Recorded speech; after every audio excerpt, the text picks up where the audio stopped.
Day 3 of our acrylic pouring extravaganza. I'm excited you're here.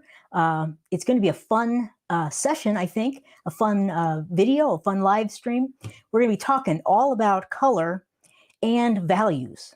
And that's not whether you're good or bad, it's lightness and darkness. But we'll get into that in a little bit. And I love color. Color is a really fun topic. It can be kind of boring. It can be really scientific and dull and kind of hard to explain and overwhelming, but I'm going to try to make it as simple as fun as possible because it really is fun, I think anyway. So welcome everyone who's joined us so far. I'm sure other people will be on their way. Sharon is here, Linda is here, Susan is here, Monique is here. Hey Monique, and Pat is here. Awesome. So I'm sure others will join us soon. So I've got a good 40 minutes to share with you today. I've got to jump off about 3:40 or 3:50 because we have our membership call at 4 o'clock Pacific time right after this call. So, and guess what we're going to be talking about in our membership call? It's color. So we have our membership studio chat this evening, and it's all going to be about color mixing and like creating custom colors, matching colors you might want to match, all about color mixing with something I really haven't shared with the membership yet. We've talked about color a lot in our membership, but not this particular topic, so I'm excited about that. Welcome everyone else who's joining us. This is awesome. Hey, George. LC is here. Lori. Hey, Lori. Carla is here. So we've got a whole bunch of people. So I'm going to be talking a lot about a few different things. I'm going to try to pack a whole bunch of stuff into this 50 minutes, but I've got a couple really great downloads for you, some resources that you can print out and keep handy in your studio or wherever you do your paint pouring. And I think they might come in really handy. I have a brand new one that not even my members have yet. And it's all about a specific color harmony that I like to work with a whole bunch, but we'll get into that in just a little bit. So, all right. Hey, Nancy is here. Hey, Donna. Double Donnas. We got 2 Donnas right in a row. Welcome, everyone. So McLovin is here. Thank goodness. We can start. My buddy McLovin. So that's awesome. All right. So before I dive into all things color, well, you might notice my color wheel behind me. It's my big giant color wheel. I like to have that kind of posted up. It just helps me keep track of some colors from afar when it's up against my wall.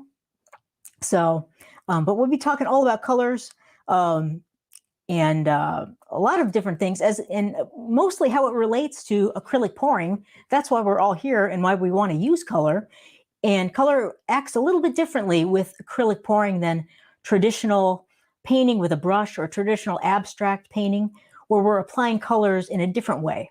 So, but we'll talk about that as we get going. I'm just checking my screen to make sure I'm not missing any questions. But if you do have any questions, go ahead and type them in there. I'll try to get to them as soon as I see them. And I'll take a couple breaks and check the comment boxes and as we go along here. But before we dive into color stuff, I want to mention that this Friday, I'm going to be reopening my membership, my acrylic pouring membership called the Pouring Studio. It's been closed for quite a while, and I haven't opened it up to new members, but I'm opening it up this Friday, specifically at 9 p.m. or 9 a.m., I'm sorry, 9 a.m. Pacific time, which is 12 noon Eastern time. And it's going to be open for about a week. And it's going to close the following Saturday, April 30th at midnight. So, and it's going to be open for a little longer than I normally would open it up. But I'm opening it up to new members who would like to join me and join us in our membership. It's a really fun place. And I'm going to be making an offer to you that's going to be hard to resist, I think. And we'll be talking about that probably maybe Friday, a little more in detail. I just want to give you a heads up tonight to let you know what's coming. And I've kind of been restructuring the way the membership works a little bit.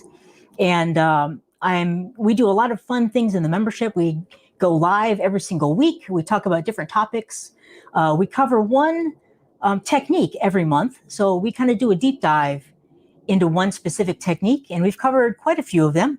I'll give you a tour of inside the membership later on in this week, but I do a walkthrough of each technique. I do, and that's 1 week, and then the next week I do some different demos using that technique and a few different variations of that technique. We do a studio chat, which is what we're going to be doing tonight. At 4 o'clock, we have our member-only studio chat, and those are a bunch of different topics, usually. Tonight, we're going to be talking about color mixing, making custom colors, matching colors, all kinds of things color mixing, which is kind of an important topic, and I've been doing a lot of color mixing things. And then we have a members-only Q&A the week after that, so you could submit your questions if you have any like kind of complex questions. You can submit them ahead of time, and I can prepare things for them if I need to answer that question. Or you could just come on live and I can answer questions in our live stream too. So either way.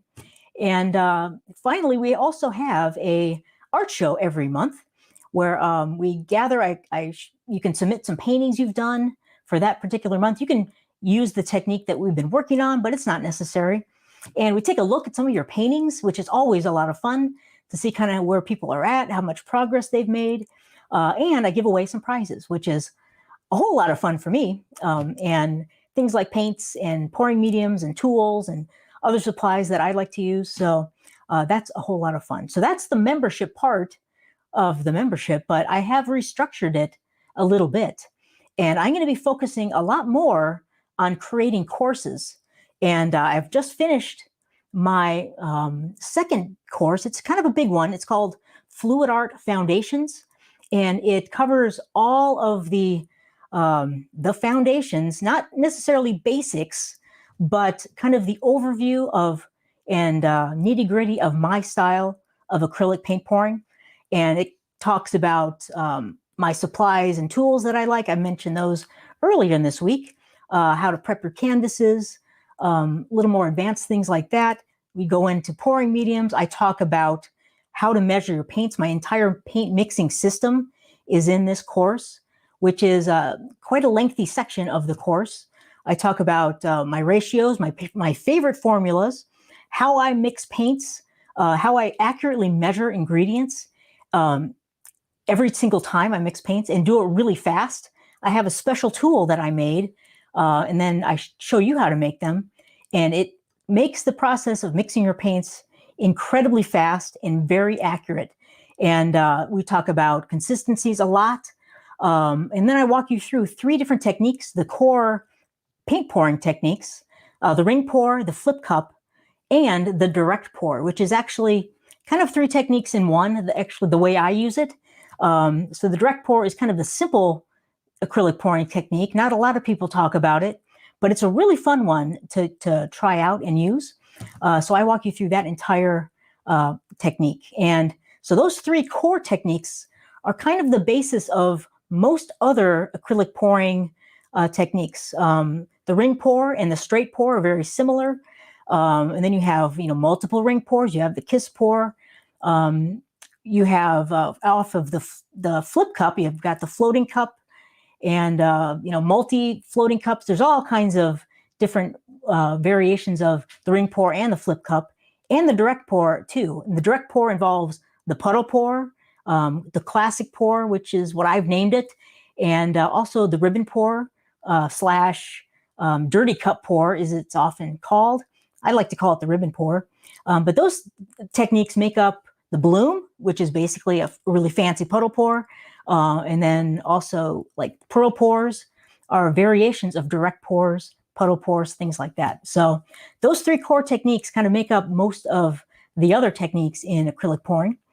So I walk you through all of those. And but that course will be available to you for free if you join the membership. And also, I won't talk about this too much, but I have a bunch of other courses coming up, and they will also be available to you for free if you become a member of the Pouring Studio. So it's a super great offer, and it's once in a lifetime.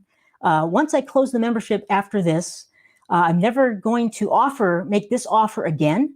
I will reopen the membership in the future, but you'll never have access to all of this content for free. So I'll talk about that a lot more come Friday, but I just want to give you a heads up that the membership is going to be opening. And if you're thinking about joining, now is the time to do so. So it's going to be really awesome. And I have lots to share with you. I think you're going to be extremely excited and really happy about it. And hopefully I can welcome you as a member. That would be fantastic. So with that said, let's dive in to some color stuff because we got limited time and I want to get to a lot of things. So, all right. First of all, I got a bunch of notes here. So I'm going to flip over my camera and we'll dive into our first topic, which is the color wheel. Don't get scared. It's not that scary. So here we go. Let's dive into some color stuff. So here we go. This is the color wheel. This is the color wheel I love to use. This is a brand new one I bought not too long ago. I've got this one. This is my old version. It's the same version, basically all exactly the same. They have made some improvements, but I've had this one for about 25 years now. It's old. And so I got this new one, which has been revamped a little bit. And it's got two sides. And this is a very confusing side. This is the side we're going to be focused on a little bit more today. But I recommend everyone pick one of these up. They're very inexpensive. It's about $6 on Amazon. It's there's a couple different names for it. If you find one that looks like this is the one to get. I recommend getting the larger version. It's a whole lot easier to read. But I've got some handouts for you that will be helpful as well. So I'm just going to point out a few things about the color wheel here. And I'm going to start at the top in this outer ring. These are all of our colors. Of course, we have yellow, and I always orient yellow up at the top. And then we've got violet at the bottom here. We've got red over here. We've got green over here, blue and orange. And I'm pointing these colors out specifically because these are kind of the most important colors. And in particular, there are three colors that are called primary colors that you cannot mix or get any other way. We have to start with those colors. And those colors are yellow, blue, and red. And I've got them right here. I've got red, I've got a yellow, and I've got, where did my blue go? I've got that's not the one. I've got a blue, and this is cobalt blue. And so these colors, these three colors are primary colors. And in order to get these three colors, you really have to start with them out of the tube. And all the other colors can be manufactured through mixing of these three colors. But that's not necessarily the greatest idea because it largely depends on the different three primary colors you have to start with. So a lot of people talk about just getting three colors and you can mix every other color. And that's really not the case because there are many different yellows, there are many different blues, there are many different reds, and all of them mix separately and do different things. But we're really not going to talk about mixing custom colors too much today. I just want to make you aware of these three colors are really important. These are the primaries. And out of the primaries, we get what are called the secondary colors. So if you take yellow and blue, you get green. And I've got a green right here. And so that's how green is made. A yellow and a blue makes green. If you have a yellow and a red, well, that makes orange. And I don't know if I have an orange right here. Shoot, I forgot my orange. Well, here here's an orange paint that I have kind of mixed up. But so yellow and red make an orange. Blue and red make violet. And I've got a violet somewhere around here. So here's a violet. It's just a purple color. But so these are called the secondary colors, these three. Orange, green, and purple are secondary colors.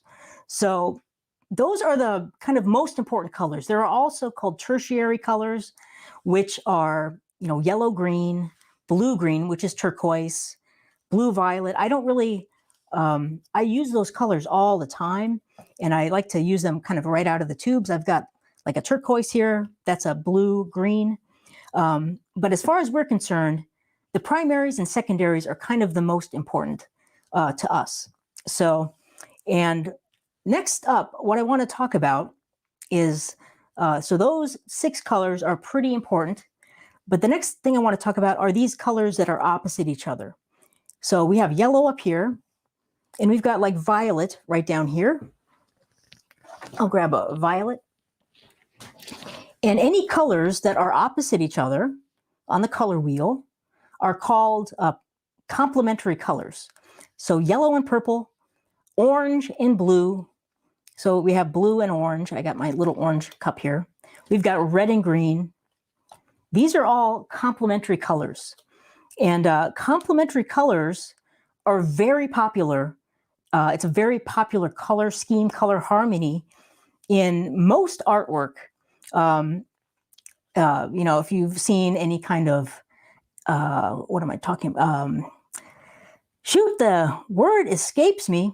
Expressionism, impressionism, any of those types of things, you know, realistic type of painting, you know, Monet, Picasso, Van Gogh, they all used complementary colors a lot, you know, yellow and purple, red and green, you know, blue and orange. These are also very popular with like sports teams. And because the complementary colors, the colors vibrate against each other really well, so they go together really nicely. But for acrylic pouring, they can be a very big problem, and I'll explain that in a second. So you might have seen, like really one that I use an example of all the time is the Miami Dolphins. They've got like a teal and an orange. That's their team colors. Well, those are complementary colors. Christmas time, you know, we always have green and red. That's Christmassy colors. Those are complementary colors. And, you know, purple and yellow are, you see these in nature quite often, like flowers. There are flowers with purple centers and yellow petals. So complementary colors are all around us, and they're very popular, and they go well together in certain situations. But in acrylic pouring, especially in techniques like the flip cup, especially the Dutch pour, especially if we were using complementary colors together, when those colors mix together, they form a gray. They neutralize each other and kind of cancel each other out. So we have to be careful about using complementary colors in our acrylic pours. So, but you know, you don't have to avoid them entirely. I'll explain some ways we can use them successfully. But that's really the biggest lesson to be learned about the color wheel, is finding out which colors are complementary, and then just so you know to be careful with those colors when you're trying to use them together. So yellow and, you know, purple can be beautiful in a painting, but if those colors mix too much, we can get a really kind of ugly gray color. It really depends on our tube colors, but any purple, any yellow will want to neutralize each other and kind of cancel each other out. And that's why we can get muddy colors a lot in our pours. I've seen so many paintings that have kind of muddy colors, but they're using a lot of complementary colors together. The other thing that I see a lot of beginners try, and it usually doesn't work out too well, is they will try just using the primary colors, yellow, red, and blue, in their pours. So they'll just get these colors and think, oh, those will make all the other colors. I'm going to use these 3 colors. But these 3 colors together will neutralize each other out and really create a whole lot of mud. So it's really important to kind of know about complementary colors and color harmonies in general. And I'm going to cover just the basics kind of today. So that's really important. The complementary colors. If you learn nothing else or take nothing else away from today, be aware of the complementary colors: yellow and violet, red and green, blue and orange, and then of course if you get into like teal, like red, orange, and blue, green, things like that. Be careful when you're using those colors combined. So with that said, that is the color wheel. And now I'm not going to go into this anymore. I think that's enough to get you started. But to help you, I've got this handout you can download. It's in your account right now. If you go to where you got the canvas coverage cheat sheet or signed up for the Acrylic Pouring Extravaganza, this is waiting for you. And this is just a very simple explanation of what I just talked about. So I call it the color theory fundamentals, the color wheel. So it goes over the primary colors right here, yellow, blue, red, the secondaries, orange, green, violet, and then the tertiaries right down here, all of the yellow, orange, blue, violet, all of those colors. And it just gives you kind of a brief description of each. It's just a really handy little page to keep by you when you're thinking about color or looking at color. And then, of course, here's the color wheel intact in full. So that is waiting for you. And you can download and print that out if you wish. And I'm going to put that over here really quick. So next up, I want to talk about, maybe I'll bring this back. Next up, I want to talk about a very simple color scheme. And this is another download that you can get. It's actually 2 downloads, and you kind of have to put it together. It's like an arts and crafts project. So it's called the Analogous Color Harmony. And this is a classic color harmony that I use all the time. It's very popular. It's a very simple one. And if you're just starting with acrylic pouring, or you're not quite sure about color, or you don't know where to start with color, this is a great place to start. Analogous colors mean any 3 or 4 colors that are right next to each other on the color wheel. And so these are all of the analogous color schemes that we can create with the color wheel. And so right here, I've got a little slider. And so you can download this and kind of cut out your little wheel and put it together with like a little brad pin or something. And you can rotate this around, and you can see all of the different analogous color harmonies. And if you use these, you will be in really good shape, because there are no complementary colors in any of these color harmonies. So you're safe to use them. And so you can use any of these colors, plus you can use white to lighten colors. You can use black to darken colors. And that we can get a broader range of contrast. So this is available for you too. And some of the ones I like to use a lot, I play around with the blues and the violets all the time. So I'm always using blues and violets, either blue violets, red violets. All of these color schemes are really fun to play with, and they will create beautiful paintings. But it's very important to add white and add black to them to get that contrast of values. And we'll talk about values in just a second. So this is available for you to download. We'll maybe come back to this in a second. I do want to revisit the color wheel for one more thing. So, and I probably should have started with this, but I got carried away. So we're talking about color theory. We're talking about the color wheel. The one thing to keep in mind always is that, and it's right in the name, color theory, this is theoretical color.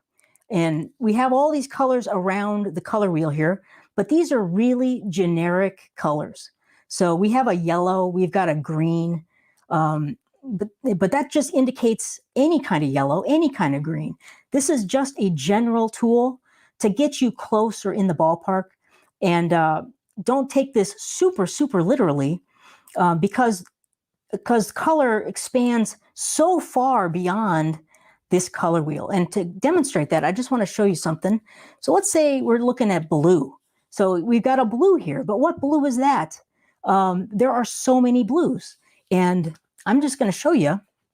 I pulled down a few of my blues. These aren't all of my blues, but these are a few of the blue colors that I have on my rack. And And here's another one. So these are all blues that I use. So we've got this really light blue. We've got a cerulean blue, which is also pretty light. We've got a brilliant blue, which is actually kind of closer to a turquoise. I got a turquoise here as well, which is it's a greenish blue. We've got phthalo blue, which is a really dark blue. We've got cobalt blue, which is kind of right in the middle. This is more of a primary blue color. We've got Prussian blue, which is a really dark color. And we've also got, I've got probably 4 or 5 more blues. So when we're looking at anything on the color wheel, just, remember, this is really generic. And it's only talking about really generic color relationships. So when we're looking at blue, well, what blue are we talking about? So just keep that in mind. The color wheel is not the end-all be-all of color theory, color harmonies. So it's just a starting spot. And it's a great tool, and I highly recommend using it, but you have to kind of know how to use it and what the limitations are, and how to push beyond the color wheel also. So we're looking at just blues, and this refers to all colors. I've probably got as many yellow colors, as many reds, maybe not quite as many reds, but so all of these colors fall into the blue category. So I just want to make you aware of that. The color wheel is great, but it is just kind of a starting spot to get you started with working with color. So, and then another thing about, should I dive into this? I don't know. I will, because I'll dive into this quickly because it relates to what I'm going to talk about next, which is adding white and adding black. And white and black are fundamental colors that I use in almost all of my color schemes. Not all of them, but many of them. And white is really critically important for colors and creating color harmonies and color palettes, because white will lighten all of our colors. And black, or something close to black, like a really dark color, it doesn't absolutely have to be black, but we want something dark to darken our colors. That's how we get a range of colors and values in our paintings. So right here, on the back of our color wheel, let's take a look at the blue again. This is the back, and this talks more about color harmonies on the back. We've got our generic blue, but then this little box right here shows us kind of what a blue would look like if we added white. And this one down here, this one kind of shows us what we'd get if we added black. So we can lighten with white, we can darken with black. The middle one shows us what we'd get if we added a gray, like a neutral gray color. And I don't do that a lot, but I do add silver all the time. So I just want to make you aware of adding colors, white and black, will help us get a broader range of values in our colors. So I'm going to put this aside now, and I'm just going to flip back quickly here and just see if you're following me and if there are any questions. So I know that might be like really confusing. Hopefully it's not super confusing, but if it is confusing, go easy on yourself. Color is a very deep topic, and we are just kind of dipping our toe in today. So let's see here. I'm just checking for any questions that might have popped up. I don't see any at the moment, which is good or bad, depending on how you look at it. And Crystal is asking, where would I get one of those color wheels? You can get this on Amazon. If you just type in color wheel, it should pop up right away, the one I'm working with. So, all right. So, and also the one you can print out, if you're talking about that one, you could download that from the Acrylic Pouring Extravaganza page. And let me throw that in the chat just in case there's someone on here that hasn't joined that yet and wants to.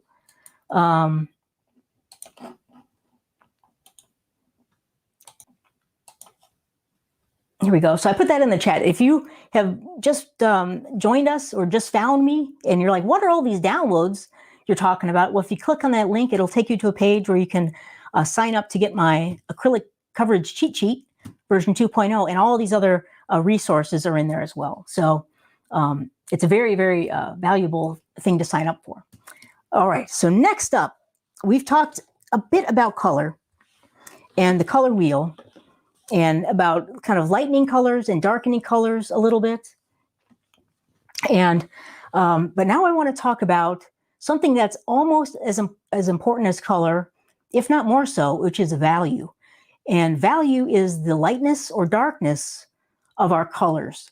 So I'm going to flip the camera, and I've got something right here I want to show you. This is another resource that I have for you in the on that page you can sign up for. So here we go.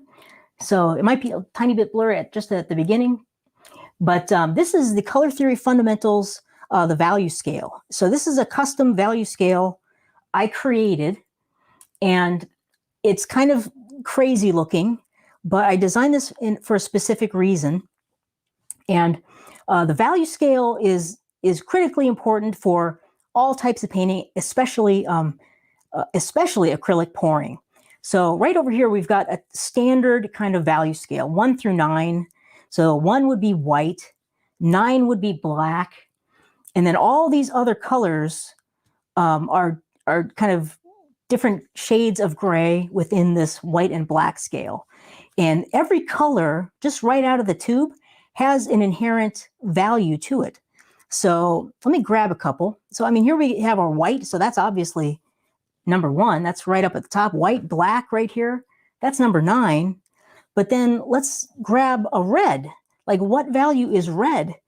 And one thing that can help you is a trick to kind of see a value a little easier is if you look at any color and then squint at it, you kind of get a sense of how light or dark it is.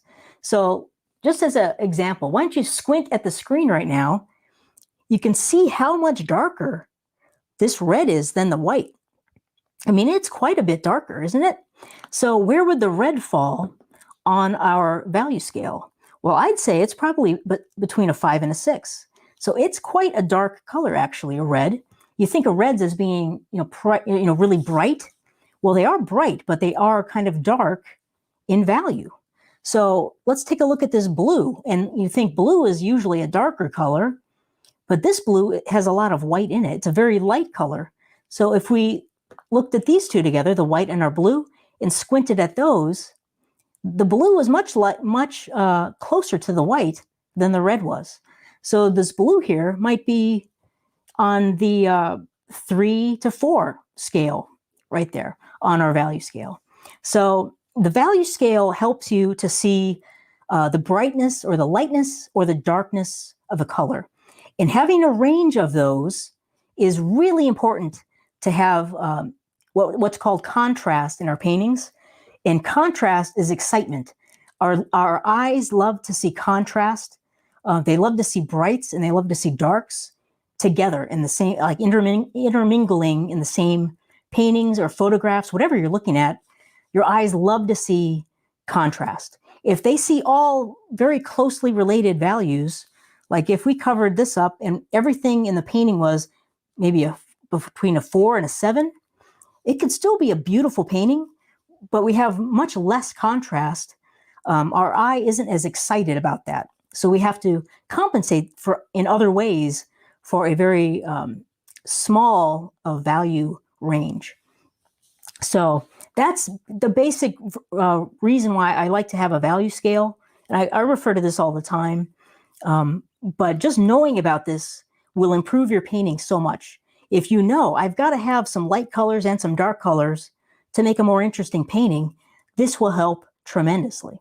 So this is a full value range. Now, you don't have to have a color in your painting of every single value.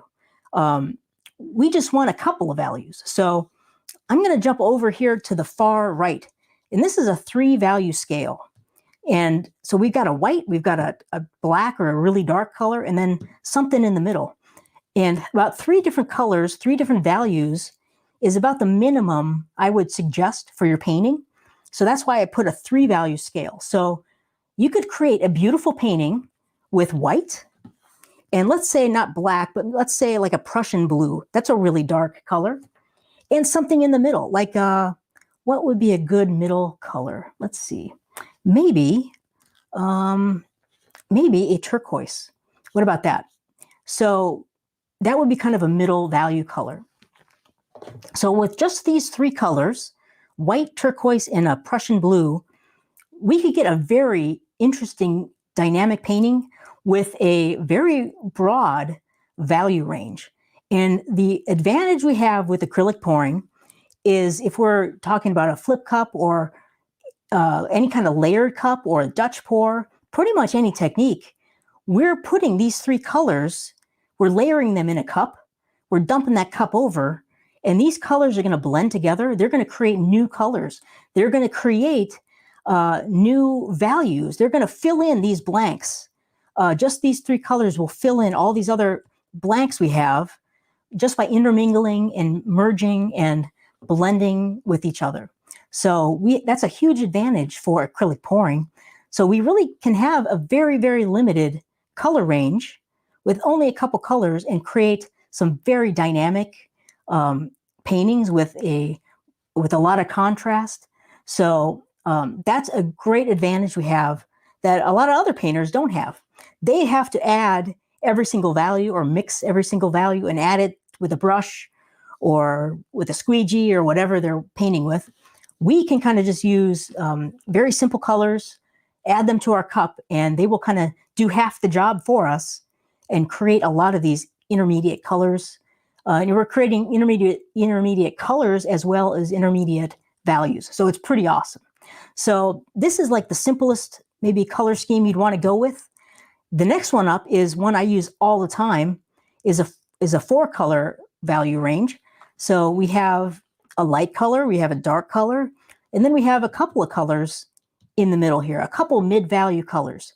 So we could go again with a white and let's say our Prussian blue, and then we could go with a turquoise, but then let's add something a little different. Let's spice it up a little bit. Let's add a gold. Now we've got all kinds of interesting things that can happen. So we've got, a blue, we've got a turquoise, which is kind of a blue, we've got white, but now we're adding a metallic, which will help us generate some cells. And we're also adding a warm color, which is going to accent these cool colors.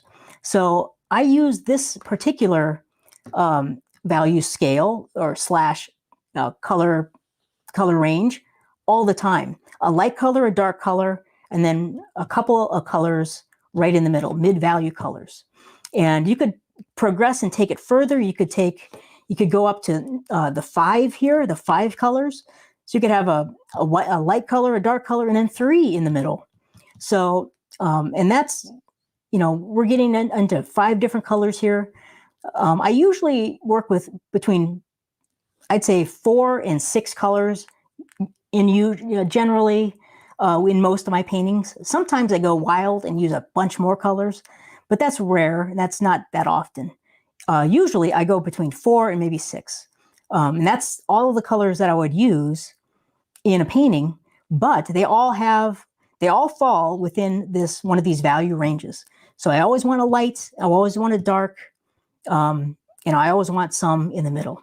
So, and of course that's, generally. Sometimes I do paintings with, I eliminate the really light color and work with kind of mid-range and darker colors. And that's fine too. You don't have to adhere so strictly to this, but it's a huge help. So, so this is the value scale, and it's available for you. That's kind of a brief overview. That might have confused you a little bit, but if you rewatch this, maybe it'll sink in a little bit more. It's very simple. We're just looking at the lightness and darkness of our colors. Every color falls within this range somewhere. So I'm going to set that aside, and I've got a little example next up I want to show you. So I might have to adjust my zoom a little bit, but let me pull it up here. So I've got an example, and this is a value example. So let me pull this up. Maybe it'll fit. Maybe it'll fit. So maybe I'll zoom out just a touch.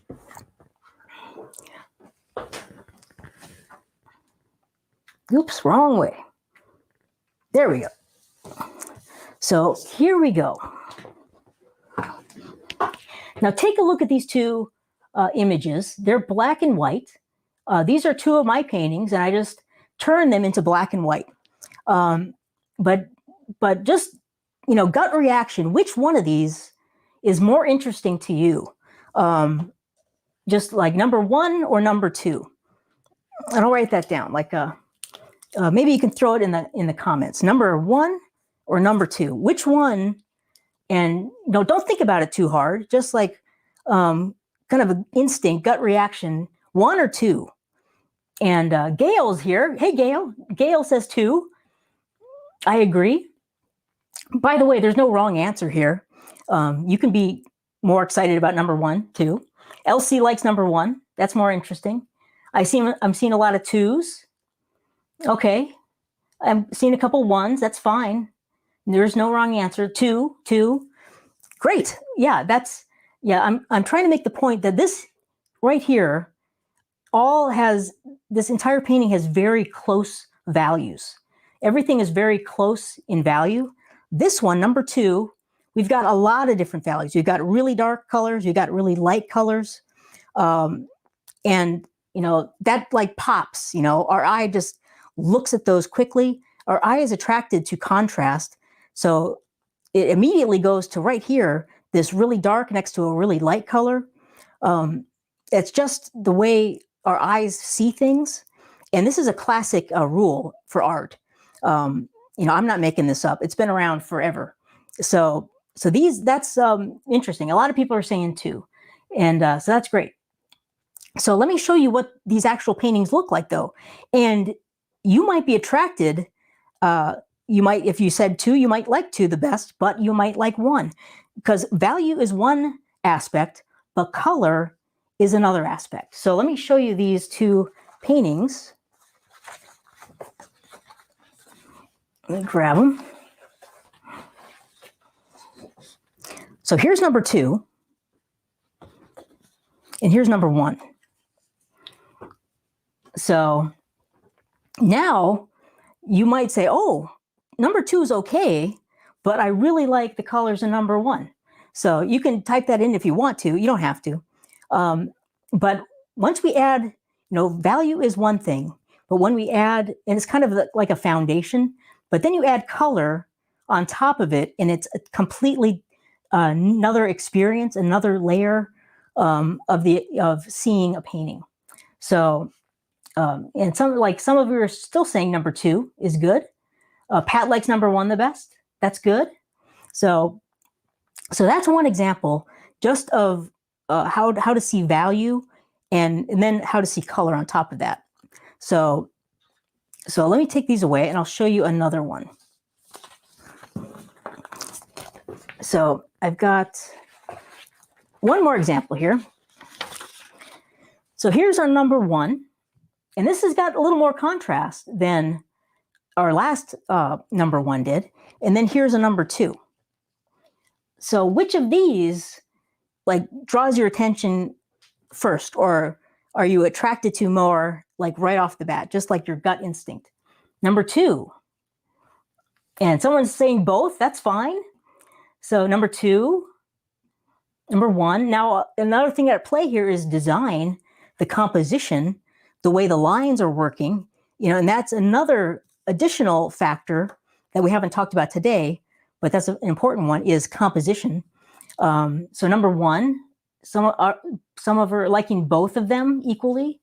So, but you can see, I think you can all agree, this one is closer in values than this one is. This one has some very big, large black shapes and some big light shapes.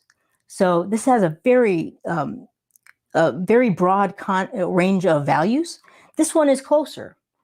So, and some are saying detail. Yes, detail is a compositional aspect. And again, that's an important one. That's another factor on top. So we have value, we have composition, and then, of course, color. So we're really looking at the color and just value today. But composition does come into play. Our eyes see all of this at once. So, and again, there's no right or wrong answer. You could think they're both kind of similar, and they are a little bit similar in certain ways. But let me show you what these two look like with the color added. So here's our number 2, and here's our number 1. So now, you know, your choices might shift. Perhaps they're reinforced. And you can see with the color added on top, the values kind of disappear somewhat, because now we're focused more on color and shape than the lightness and darkness. So, but value is so important, and I focus on it all the time, but it can be overlooked because we're so consumed with color. Color is like the number one thing that everyone is trying to gain. But value on top of color can really, really enhance your paintings. So that is just a little experiment, a little example of what contrast looks like without the color. So I'll take these away again, and you can kind of see one more time just what the values look like.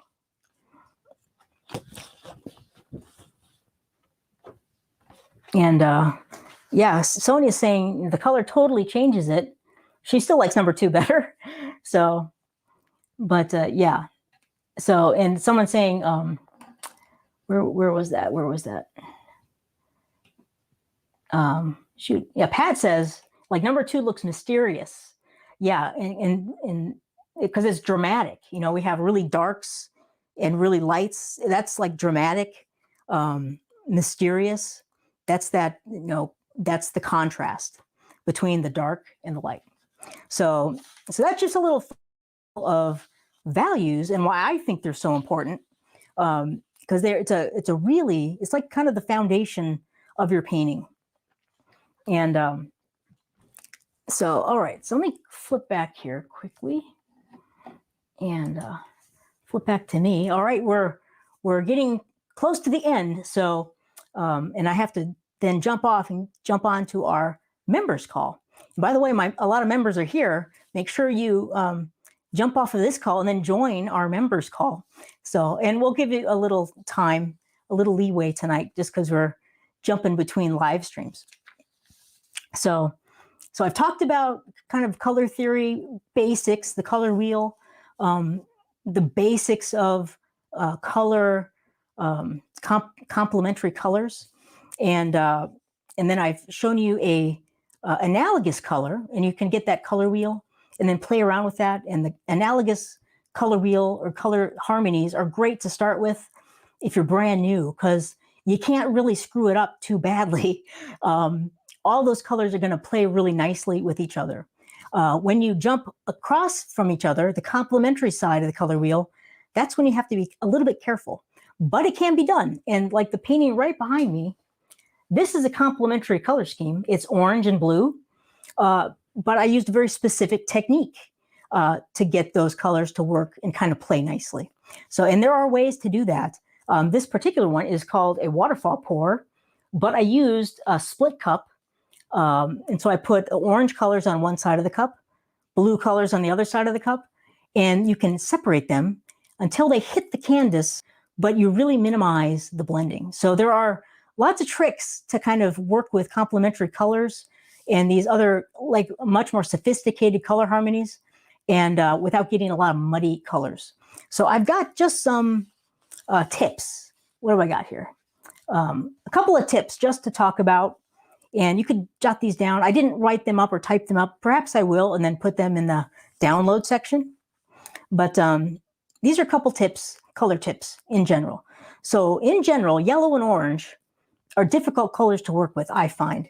Most of the yellows and oranges are transparent colors. And they can cause some problems, especially when we're using a lot of darks. So what I just talked about, a full value range using yellows and oranges, is a little trickier to accomplish. So those are kind of the toughest colors to work with. But if you substitute gold and copper for yellow and orange, things get a whole lot easier.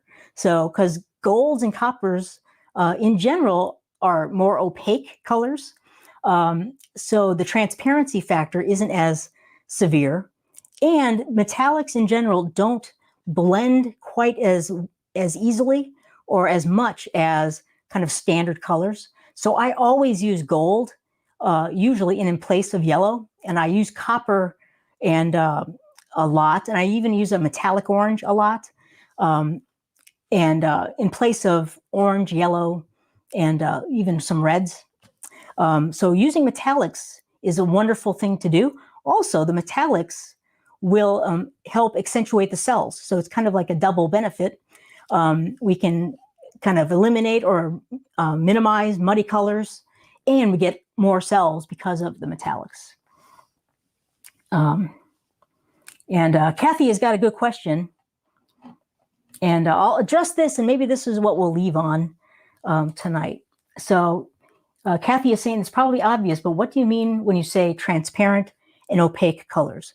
And this is a great question, and it's a common question, but it can be very confusing. Every paint brand, and I'm talking about like Liquitex Basics right here, this is a Pyrrole red, and this is an opaque color. And most of these tube paints will tell you if it's an opaque color, a transparent color, or translucent or semi-transparent. That's kind of the same thing, color. So like Pyrrole red, this one is opaque. And opaque means if you paint a thin veil of this on paper, when it dries, it's going to be, you won't be able to see through it. A transparent color is kind of like stained glass. So if you painted that on like a surface, or you painted that over another color, when that dries, what's behind it will show through, because the transparency allows reflection and whatever's behind it to come through. That's why it's difficult to use yellows, oranges, because if you're using a lot of dark colors, and the dark colors are underneath those light yellow and orange colors, well, when those yellows and oranges dry, you're going to see all this dark stuff behind them. It will really, it'll kill the yellow, and you won't really be able to see the yellow. It'll be a very muddy color. And then there is semi-transparent colors, which are kind of in the middle. They're maybe like a piece of thick colored acetate or something like that. You'll see some of the color underneath through there, but not all of it. So it's kind of in the middle between transparent and opaque. And what I'll say about transparent colors, opaque colors, I don't really worry about them all that much. There are many more things to worry about than the opacity or transparency of your colors. It's good to know what you're working with, and it's good to know what they will do, but I focus more on the color themselves. So I hope that helps. And that's like people talk about that a lot. And I think a lot of people make it a much bigger deal than it really is, or at least than I make it.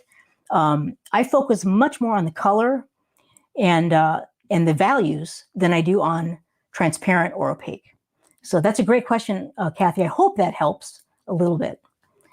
And then Lily has got a great question, and it's I think we'll answer that. I'll talk about that in our next segment in the membership, in our members studio chat. Lily, great question. So join us over there. We're going to talk all about color mixing. So, all right, everyone. Well, that is it for our color, our little color chat here. And I am going to jump off now, and I'm going to go do my members only studio chat, where we're going to talk all about color mixing. But again, I just want to thank you so much for coming. Remember, those downloads and resources are available for you right now. You can go download them, check them out, and join me tomorrow. We're going to be talking about more fun acrylic paint pouring stuff. And And remember, Friday, I'm going to open the doors to the membership. I'll be talking a whole lot more about that coming up. So I just wanted to kind of give you a heads up about that. So thanks so much, everybody. I will talk to you again tomorrow. Thanks a lot. And if you have any questions, feel free to email me or send me a message. Talk to you soon. Bye-bye.